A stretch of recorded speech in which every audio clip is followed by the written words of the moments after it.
Hello everyone, good morning. आप सभी का बहुत बहुत स्वागत है। इस वीडियो में हम एनसीईआरटी क्लास 8 का जो साइंस का 3rd चैप्टर है वो कवर करेंगे, जिसका नाम है संश्लेषित तंतु एवं प्लास्टिक।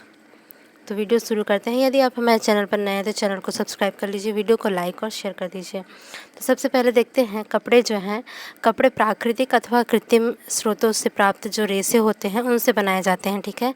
और ये कितने प्रकार के होते हैं? तो यह 2 प्रकार के होते हैं। पहला है प्राकृतिक रेशा और दूसरा है कृत्रिम रेशा। प्राकृतिक रेशे में क्या होगा? प्राकृतिक रेशे के अंतर्गत जैसे आपका कपास हो गया, पटसन हो गया, ऊन हो गया एवं रेशम हो गया, ये सभी जो है जो पौधे एवं जंतुओं से प्राप्त होते हैं वे आते हैं, ठीक है, प्राकृतिक रेशे के अंतर्गत। और कृत्रिम रेशे में आते हैं आपके, कृत्रिम रेशे में मनुष्य जो स्वयं के द्वारा बनाता है, ठीक है, मनुष्य के द्वारा कृत्रिम रूप से बनाए गए हुए जो रेशे होते हैं वही रेशे कृत्रिम रेशे कहलाते हैं। उसे संश्लेषित या कृत्रिम अथवा मानव निर्मित रेशे कहते हैं। जैसे कि एग्जाम्पल के रूप में नायलॉन, पॉलिएस्टर और टेरिकॉट। नेक्स्ट देखते हैं बहुलक। बहुलक को पॉलीमर भी कहा जाता है, ठीक है। रासायनिक पदार्थों की अनेक छोटी छोटी इकाइयाँ जो हैं मिलकर एक बड़ी एकल इकाइयाँ बनाते हैं जो कि बहुलक कहलाती हैं, ठीक है। इसे पॉलीमर भी कहते हैं। एग्जाम्पल के रूप में कपास भी एक प्राकृतिक बहुलक है जो कि सेलुलोज का बना हुआ होता है, ठीक है। सेलुलोज की जो बड़ी संख्या में ग्लूकोज इकाइयाँ हैं उसके द्वारा निर्मित होता है। और सेलुलोज एक विशेष प्रकार का कार्बोहाइड्रेट है जो कि प्राकृतिक रूप से पेड़ पौधों में पाया जाता है। आगे देखते हैं रेयान। रेयान जो है एक प्रकार का कृत्रिम रेशा है जिसे काष्ठ लुगदी के रासायनिक उपचार से प्राप्त किया जाता है, ठीक है। नेक्स्ट है रेयान को कपास के साथ में मिलाकर बिस्तर की चादरें बनाते हैं तथा ऊन के साथ में मिलाकर कालीन या फिर गलीचा बनाया जाता है।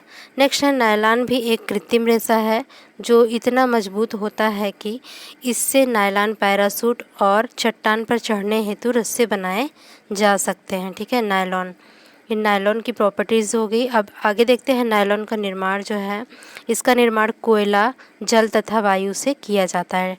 नेक्स्ट है संश्लेषित रेशा। पॉलीएस्टर एक जो है एक अन्य प्रकार का संश्लेषित रेशा है। इसका उपयोग जो है वस्त्र निर्माण में किया जाता है, ठीक है। एक्रेलिक क्या है? एक्रेलिक जो है एक अन्य प्रकार का संश्लेषित रेशा है। यह भी एक संश्लेषित रेशा है जो कि ऊन के जैसा मतलब दिखाई देता है, लेकिन यह जो है कृत्रिम ऊन है, ठीक है। एक्रेलिक कृत्रिम ऊन है जो कि ऊन की तरह का दिखाई देता है। नेक्स्ट है ये शीघ्र सूखते हैं और ज़्यादा दिनों तक उपयोग किए जा सकते हैं, ठीक है। और ये महंगे भी ज़्यादा नहीं होते हैं, कम महंगे होते हैं और आसानी से उपलब्ध होते हैं। और इनके रख रखाव में भी काफ़ी ये सुविधाजनक पूर्ण होते हैं। आगे है संश्लेषित रेशे की तरह प्लास्टिक भी एक क्या है? बहुलक है, ठीक है। पॉलीमर है जिसे कोई भी आकार दिया जा सकता है। इसका पुनः चक्रण भी हो सकता है। आगे देखते हैं प्लास्टिक जो है, प्लास्टिक 2 प्रकार की होती है, एक थर्मोप्लास्टिक और दूसरी है थर्मोसेटिंग प्लास्टिक, ठीक है।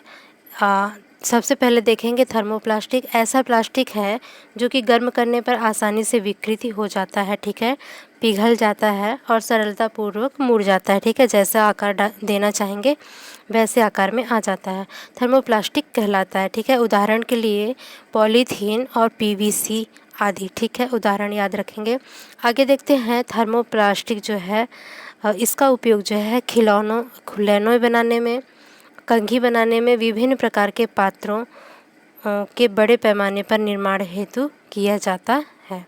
आगे देखते हैं थर्मोसेटिंग प्लास्टिक जो है, जिन प्लास्टिक को ऊष्मा देकर नरम किया जा सकता है उसे थर्मोसेटिंग प्लास्टिक जिन प्लास्टिक को ऊष्मा देकर नरम नहीं किया जा सकता है, ठीक है, उसे थर्मोसेटिंग प्लास्टिक कहते हैं, ठीक है। उदाहरण के रूप में बेकेलाइट और मेलामाइन, ठीक है। आगे देखते हैं बेकेलाइट क्या होता है। बेकेलाइट जो है ऊष्मा एवं विद्युत का कुचालक होता है, ठीक है।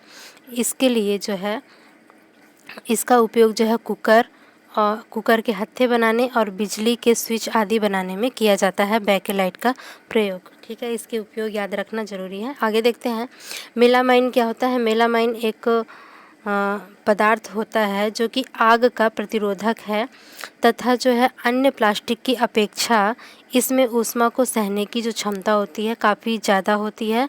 और इसका जो उपयोग होता है फर्श की टाइल्स बनाने में, ठीक है, रसोई घर के बर्तन और आग रोधी कपड़े बनाने में किया जाता है। ठीक है, जो फायर ब्रिगेड लोग होते हैं उनके जो कपड़े होते हैं वे कपड़े जो हैं मेलामाइन के ही बनाए जाते हैं। ठीक है, आग बुझाने वाले कर्मचारियों के परधनों पर मेलामाइन की परत चढ़ी हुई होती है, उससे अग्निरोधक बनाती है उन कपड़ों को। आगे देखते हैं, प्लास्टिक जो है वायु और जल से अभिक्रिया नहीं करते हैं। ठीक है, प्लास्टिक ऊष्मा एवं विद्युत का कुचालक है, इसलिए बिजली के तार जो है प्लास्टिक से ढके हुए होते हैं। ठीक है, कुचालक है क्योंकि विद्युत प्रवाह इसमें नहीं होता है।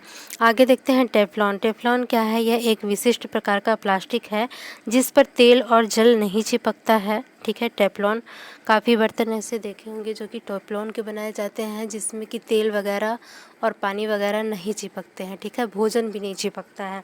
ठीक है, तो वो ये सभी टेफ्लॉन के बनाए हुए जाते हैं, इसलिए इसका उपयोग जो है भोजन पकाने के पात्रों में ना चिपकने वाली परत के रूप में किया जाता है टेफ्लॉन का। ठीक है, आगे देखते हैं माइक्रोवेव ओवन क्या होता है। माइक्रोवेव ओवन में भोजन पकाने के लिए विशिष्ट प्लास्टिक पात्र उपयोग में लिए जाते हैं। ठीक है, जिस पर जो है ऊष्मा का कोई प्रभाव नहीं पड़ता है।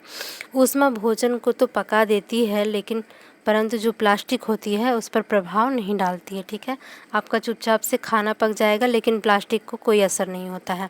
आगे देखते हैं जैव निम्नीकरण क्या है और अनिम्नीकरण क्या है। ठीक है, तो वह पदार्थ जो प्राकृतिक प्रक्रिया और जैसे कि जीवाणुओं की क्रिया के द्वारा अपघटित हो जाते हैं, जैव निम्नीकरण कहलाता है। और अनिम्नीकरणीय प्रक्रिया जो है वह पदार्थ जो प्राकृतिक प्रक्रियाओं द्वारा सरलता से विघटित नहीं होते हैं वे कहलाते हैं आपके अनिम्नीकरण। ठीक है, अनिम्नीकरण कहलाता है। पर्यावरण में प्लास्टिक जो है विघटित नहीं होता है, यह कई वर्षों तक बना रहता है जो कि पर्यावरण प्रदूषण का कारण बनता है। ठीक है, अब पर्यावरण हितैषी का जो क्रम बताया जाता है, क्रम जो पूछा जाता है आपके एग्ज़ाम में वो इस तरह का है कि पर्यावरण के लिए मित्रवत कैसे हो सकते हैं या हितैषी कैसे हो सकते हैं। तो सबसे पहले जो उपयोग करेंगे किसी भी संसाधन का तो संसाधन का कम उपयोग कीजिए। ठीक है, फिर इसके बाद फिर उसका पुनः उपयोग कीजिए, उसके बाद फिर उसका पुनः चक्रण कीजिए, उसके बाद फिर उसकी पुनः प्राप्ति कीजिए। ठीक है, तो ये 4 चरण मुख्य हैं, एक क्रम से बताने के लिए दिया जाता है आपके एग्ज़ाम में। तो फ्रेंड्स, इस वीडियो में सिर्फ इतना ही, आपका ये 3rd चैप्टर भी कंप्लीट होता है। यदि वीडियो अच्छी लगी हो तो वीडियो को लाइक कीजिए, शेयर कीजिए, चैनल को सब्सक्राइब कीजिए।